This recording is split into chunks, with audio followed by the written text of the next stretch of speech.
but the walls are dirty. Why can't you go and clean? Do something. Be productive. Don't just sit down and do nothing.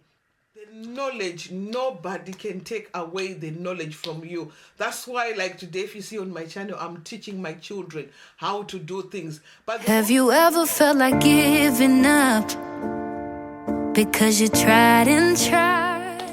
Hi family, welcome to another video. Welcome. This is Rose at home here, and today I've got a very interesting video that I need to share with you.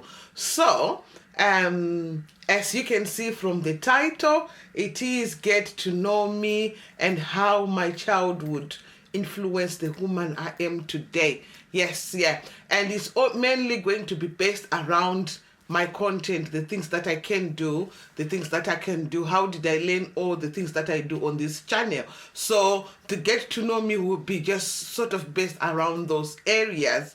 And in our family we are 5 boys, 5 girls, same mother, same father, but I'm the oldest daughter, and then being the third born as well. The thing that she taught us was, you don't just sit down. This was drilled into us as we were growing up. You don't just sit down and do nothing. You've got to be doing something. So even if at home we used to sit down and you've come back from school, you've done all your work, my father used to say, oh, you guys are just sitting down, but the walls are dirty. Why can't you go and clean? Do something. Be productive. Don't just sit down and do nothing. Even though sometimes I try to give myself a rest, obviously I've got now to do like a work-life or balance. And sometimes I'll do things, sometimes I don't stop, sometimes I do stop, but I have to keep reminding myself to say, you need to take a rest. Yes, yeah. So, and then our house at the time was a 2-bedroomed house with a lounge, and for those who know, the house is in Glenora, and then a kitchen outside. So this kitchen, then we had to come out of the house to enter the kitchen. And then at that time, I think I was just around grade 1, grade 2, and our house was being renovated to be extended to a 7-roomed house. And then most of the materials that built the house was recycled materials from the constructions where my father used to go into town to look for demolitions, and then he would purchase that material, and then the builders would come in and just dump the bricks in the road. So then me, my siblings and my mom, then it was our responsibility to make sure that we take all those bricks and align them so that when the builders comes in to build, and used to create river sand, yeah, like a mini factory. So we had the asbestos, you know, the ridges of the asbestos aligned on this on the drums, but then it was like a slope. And then we used to get some jecha kwama rubbish ku road, and then we would put it on there, and then we would wash it off, wash all the dust, wash all the debris, and then the residue was the product was river sand. Yes, yeah, it might sound bizarre to somebody, but yes, yeah, that's what we did. So we used to do it every night, and then there would be enough river sand for the builders when they needed it.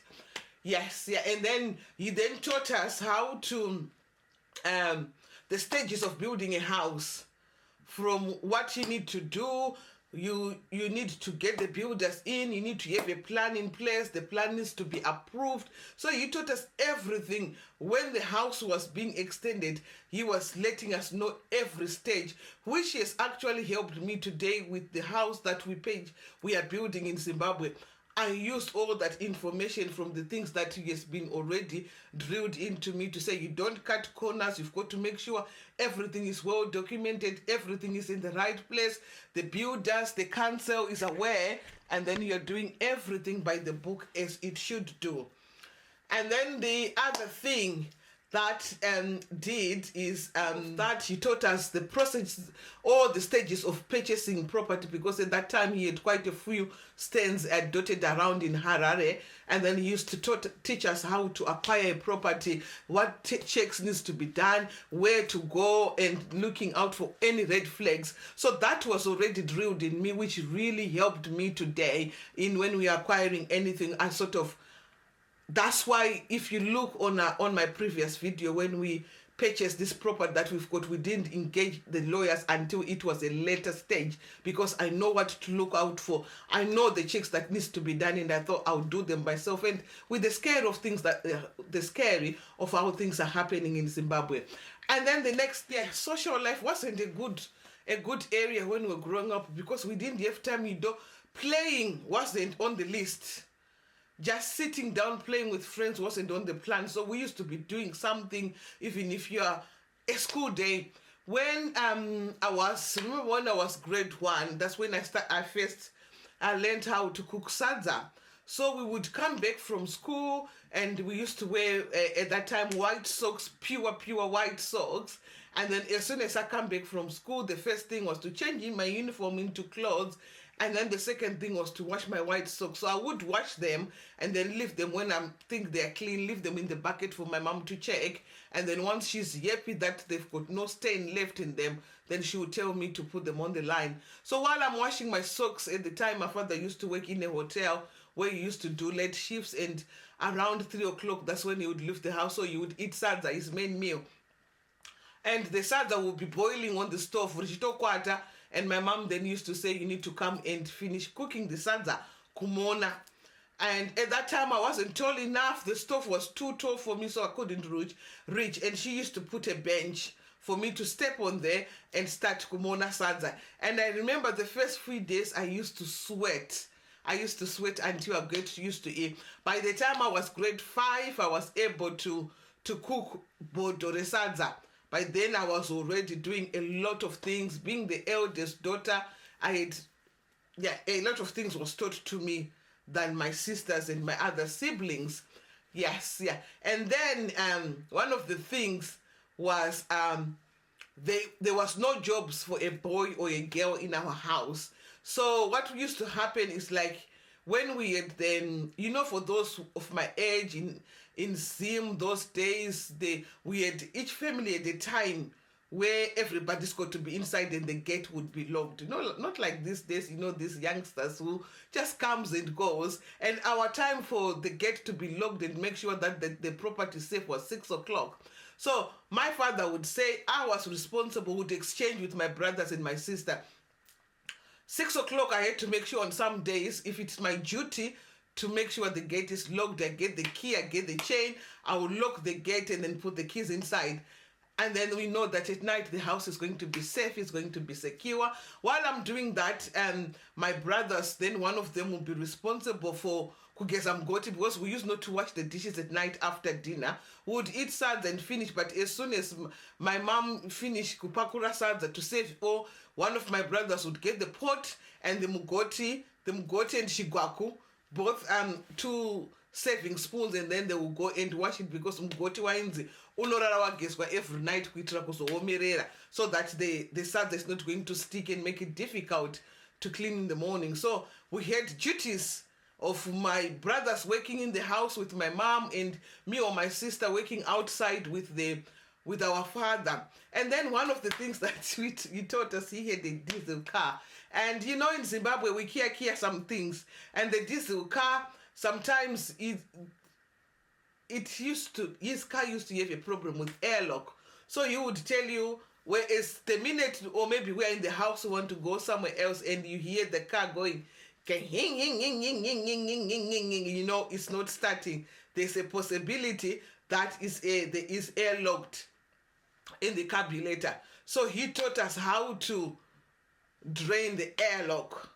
You had to make sure that everything is out. And when it's airlocked, when you open it, you start blowing up like bubbles. And as long as that air is still in there, the car would not start. Even if you push it, it wasn't going to start. So he taught us how to make sure that all the airlock is removed. And then how to change a tire. That's one of the skills that I've lost now, because I haven't done it in years now. He used to tell you, while he's there, give me the jag, and then you pump it up, the car lifts up, and you've got to know the right spanner to remove the wheel, the wheel spanner and everything. And then at times when he's just servicing. You used to service the car at home. You would ask you, pass me spanner number 8, pass me number 6. You had to know those spanners, regardless you're a boy or you're a girl. You had to know to do all these things. So he taught us a lot of DIY jobs. You've got to do them. You've got to do this. You've got to do this. So that's how I am today, because I know one of my subscribers commented, oh, you know how to do a lot of things. It is a product of how I was brought up. And then when we are in the car, he drilled into us, you had to know the sound of the engine. You had to know the sound of the car, so that a slight sound, you have to identify it. And then if you hear something, or if he hits a pothole, at that time there wasn't a lot of potholes, or maybe something, and then there's a sound, you would stop, obviously stopping safely, and you, did you hear that?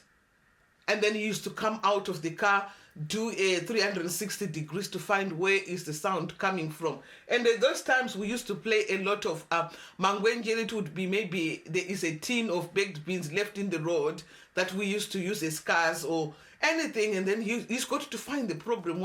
Where was that sound coming from? And if you say you didn't hear anything, you would be in trouble. So you're sitting in the car, which has affected me now. I know the sound of my car. Any slight change, I have to stop, obviously safely.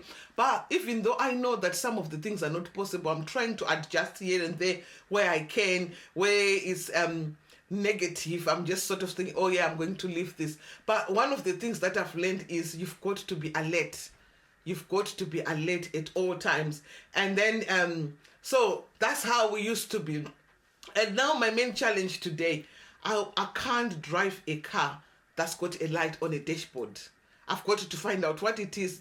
These days it's easy now anyway, because once a light lights on the car, you can tell that there is a manual. You'll be able to tell that there is a flat tire, or there is one tire is deflated, so I'll be able to fix it. But I struggle to drive a car that's got a light on, even though I know what it is, I've booked it for service, but I still drive it. But it's something that has been drilled in me. You don't use anything, especially a car. You used to say your car should be fit for the road, because you're carrying people's lives in there, you're carrying your life. Anything goes wrong, it could go catastrophic. So that's surrounding the car. And then when we were growing up as well, he had a plot, and this plot was located in Borodale. Yes, yeah. And we used to go to the plot every weekend. So as I sit here, I know how the irrigation system works. I know how the pumps works. I know how to operate an irrigation system. I know how to line the pipes where you are moving them from one field to another. I know how to rectify if a pipe is broken, and how we used to line them. We used to line 2 long ones and a short one. 2 long ones on a short one, or sometimes we'll do a long and a short, a long and a short, so that when those taller ones, 2 tall ones and a short one, 2 tall ones, or 1 tall, 1 long, so that those short ones will be spraying the surrounding areas, and the taller ones will be spraying the first. So you've got to set them in a way that when it's going round, the irrigation is going round, everywhere is going to get the same amount of water. Yes, yeah, and then you rotate. So I know how to do horticultural business. And at that time, we used to supply, it was TM, Thomas Miku's at Semlevy Village. Semlevy Village was a very, very small village. We were just calling it was called Borodale Shopping Center. And there used to be a Pomona bakery, there used to be a TM, and little shops, not that much. And there used to be a bone mash there, and there used to be a very good bakery, Boffs. Yeah, there used to be a bakery called Bob's, and it used to make bread that was really, really nice. And we used to supply bone mash and Thomas Miku's with some baby mallows, with some peas, with some salad tomatoes. So we did. So when I came into this country, I didn't struggle with much of the food, because with my father working in the hotel and with the business that we were doing in the plot, a lot of foods were really, really common to me. So I didn't struggle at all. So that was those areas. But now I don't like farming, because I did farming while I was living in the city. So yes, yeah. And then I also learned how to do poultry. I remember when I finished writing my ZJC, which was Form 2, Zimbabwe junior education, my parents left me in charge of the house. I was managing my siblings, and my youngest brother at the time, he was about less than a month old. So I was left with him, left with his milk because he was bottle fed while my parents went to my grandmother's funeral in the rural areas. And they stayed there for a while because they knew I wasn't going to school. So that's where I learned the management side of things. Sometimes when God has got a plan for you for the future, he will make it happen, but then sometimes he starts training us. He takes you through things that you don't actually know that this is going to help me. I remember I used to be doing the poetry. We used to have the broilers, which we know after 12 weeks would start selling them. The first 6 weeks they stay in the house with the light on. After 6 weeks I put them outside because at some point they went for 2 months. Yes, yeah, but I can't even remember how I was going to school, but they used to do it mainly on the school holidays, or you would go after the ones in the house are already 2 weeks, and I know in the next 4 weeks or 5 weeks, next week they've got to be outside. I used to go to Agri-Foods, get in the lift, go to Agri-Foods, get some layers mesh, and then I used to run the layers where I would be selling the eggs to the tax shops because I know once the crate is full, I'll take it to the tax shop, get the money. Even though when they come back, I was still sort of mainly responsible for running the poultry. So that's when I learned most of the management side of things that I do today. Because you've got to be planned, you've got to know what you're doing, you can't just sit down and do nothing. Yes, yeah. And coming back to sit down and do nothing, at the time when we were building the house, he then taught us when you've got children, and he used not to allow us to touch the walls. You get them dirty. But our house halfway from where I think about this height, or about a meter from the floor, it used to have water paint, and he explained the reason why it was water paint is because a lot of when you've got kids, they touch the walls. So when you're building a house, make sure you put water paint. It's expensive, but it will save you because you don't need to decorate it.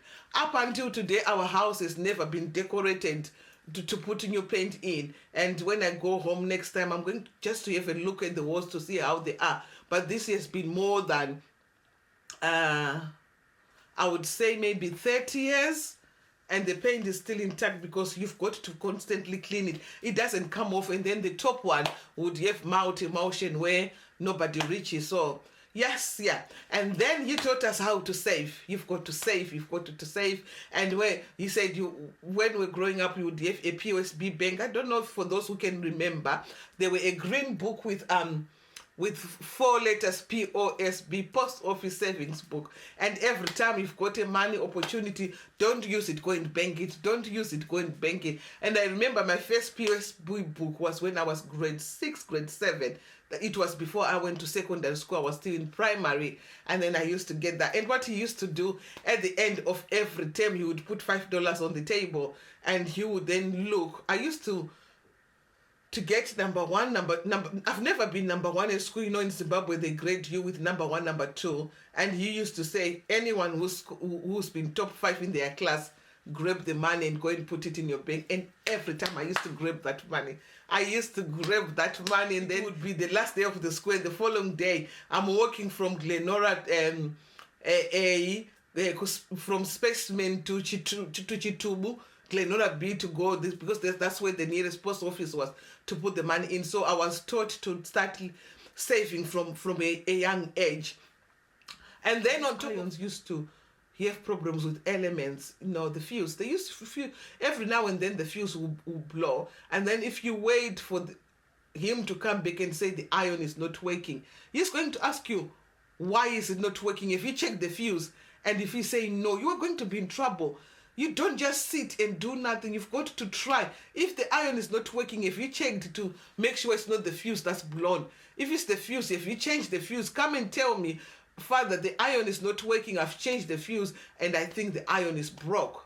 And then one day my brother, we forgot to tell him after we've used the last fuse. And my brother sent me, I said, we don't have any fuses. The iron fuse is blown because it would go black when you open it. And then he told me to put the cigarette packets, there is a foil inside, and then you rubbed on the iron and it was working. And when my father found out, oh my God, we were in so much trouble? Why did we do it? So he taught us everything, but with electricity, you would say there are things that you need a qualified person to do. Don't play around. Then on top of that, he taught us its documents. Papers. My father used to stress, as soon as you reach 18, you would hand you over your birth certificate and you say you are now an adult, you are now responsible for looking after your papers. Your O-level certificate comes in, you say that's your responsibility. And one thing that he drilled into us, he would then give you his chitupa on your 18th birthday, his chitupa, his ID, your birth certificate, and he sends you. I think mine was done at it was in Market Square at the time. I can't remember. Employment Exchange, which was behind Harare Street, near Charter Road. That's where I got my original ID from. And then he would tell you, go and get your ID. This is my Shitupa. And then as soon as you get that, then he will say, the first minute you start working, you need to go and obtain your passport. He never used to give us money for the passport. He said, you are now an adult. You need to start being responsible. Keep your documents together. Once you get your money, it's enough. Go and get a passport, because you never know when the opportunities arises. And then I remember my passport. So that was me, managed to get my first passport, which was an exciting thing, because he was inspiring us to do better. And he used to say, I purchased this property at the age of 21, so I expect you, my children, to do better than me. So we've always been, not in a competition with my siblings, but we've been taught quite a lot how to survive in difficult conditions. We went through all that. How to survive when things are okay. We were taught that. And then on my mom's side, when we were growing up, she used to have a house helper. And she used to tell us, the house helper is not for you. It was for him. My father used to say, the house helper, I've taken the house helper to help your mom, not you. So we were still expected to do our day-to-day duties that we were, as a child, that were allocated to us. We would come back from school. My mom and the house helper, you find them sitting on the veranda, and they will say, okay, when you finish eating, you need to shine some floor in corridor, in passage, or this veranda needs shining. We've put cobra in, it needs shining. And we had to question with my brothers, you know, you go on your knees with that brush, and then when you finish, you march terror with the dish shiny, so to make sure that the floors. So that's how I was brought up. And then my mom used to change things in the house constantly. You would come back from school or you're on holiday, and she would say, we need to rearrange this room. We never spend more than 3 or 4 months with the house arrangements the same way. That's what affected me. I can't. Sometimes I'm trying to hold back these days where I can't move things. There are things where you can't move, but my father used to say, you still need to move, because we're quitting. We can't move this. It stays there because there's nowhere else to go. Yeah, still move it, clean behind, and then put it back, because a snake might be underneath there. You never know. And you woke up one day, the house is full of snakes. So we used to move things around, especially when after the winter, we're coming into the windy season in August. We call them rugs. We used to call them carpets. Their carpets are not like the fitted one. It's a carpet that would just be laid in the house. And then in August, we'd take those all out, and then you've got to shinies at the floors. So I was drilled into the kitchen. You've got to take all the pots down. You've got to clean on top of the kitchen units. You've got to take everything down, rearrange it, make the house look nice and fresh. So that's why I do the way I do things. And unfortunately, I think my family is used to, I've got to move things. I've got to move it. I've got to move it. And I enjoy doing that. It brings satisfaction in me, really big time.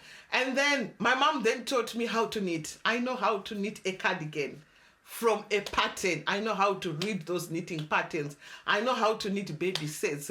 I know how to knit anything you can think of that's got a knit. Give me a pattern. I might need to refresh my memory slightly, but give me a pattern today. I can knit, which helped when I came into this country. When they were saying a cardigan, I knew exactly what a cardigan was, because from the patterns that we were knitting. If they say a jumper, I knew exactly what a jumper is. I know how to knit heads, and also I know how to crochet. But when my mom taught me how to crochet, it wasn't Madoili that people were sending to going to trade in South Africa. No, she taught me how to knit. But we were knitting blankets. you know, with all the leftover wool from whatever she was knitting, because she used to knit to sell people, and people were pregnant in our area. They used to come to her. We knit babies. And I believe when Nataf was born, I knitted a lot of things. For Mercy, I knitted, and then she had eczema, so she was allergic to wool. So I didn't, then that's when I stopped. But as I sit today, I can knit really big time. I can crochet. And she taught me how to sew. I can sew dresses from a pattern. I can get a pattern, cut the cloth, and then sew. She owned the sewing machine. And as I sit here, I've got a sewing machine that I've purchased in this house. It's helped me to do a lot of things, like my chair covers. I sew them myself. I just went in a shop and then bought a cloth and then just measure, cut it off, and then on the sewing machine. And I went, one day I'm going to show you. I'll manage to, if I need to sew something, I will show you. And then what else did they teach us a lot of things that has influenced the woman I am today. And one of the things that I want to leave you as I'm going to close this video is the knowledge. Nobody can take away the knowledge from you. That's why, like today, if you see on my channel, I'm teaching my children how to do things. But the only thing that I think YouTube has actually helped me, and with the help of everybody who is watching me today, those who are commenting, those who are thanking me, is the social side of things. Because when we were growing up with our tight schedule, I did not have time to socialize, which is another area. I didn't have confidence even to sit down and talk in front of people. I did not have that confidence because we never got time to go and play. We would play slightly. There was playtime, don't get me wrong, but not as other children at our age used to do. It was like maybe that day he's not around, would just go in and play. But then others, even though you people you are watching me today, sometimes you are all kind. You are all kind to me. You've got some nice words, some lovely words, which has boosted my confidence that much. And I can stand and talk before. So a very big thank you to you. And if you are watching this video, please comment, how did your childhood affect the person, the man or the woman you are today? How did your childhood, did it affect you in a positive or negative way? Some might ask to say, you've just said the positive things. Yes, yeah, in life you've got positive things, life you've got negative things. But in this video, I'm only concentrating on the positive things, because if you've got any negative things, you carry them, you will never go anywhere. They keep dragging you back. But me, I decided that I'm going to be concentrating on the positive things that will bring the positive energy, and the negatives, I've buried them in the past. So I hope you've enjoyed this video. Please comment, how was your childhood? How did it influence the person you are today? And let's, for those who are watching me who've got children, let's leave legacy of knowledge to our children as well, on top of the wealth. Because knowledge is wealth that nobody's going to take away from you. You never know one thing, that if you've got a child that you're going to. So I hope I've inspired somebody. Please comment, how was your childhood? What things did you do in your childhood, or that you learned, that has influenced the person you are today? Thank you very much for watching this video, and see you in the next video. Bye.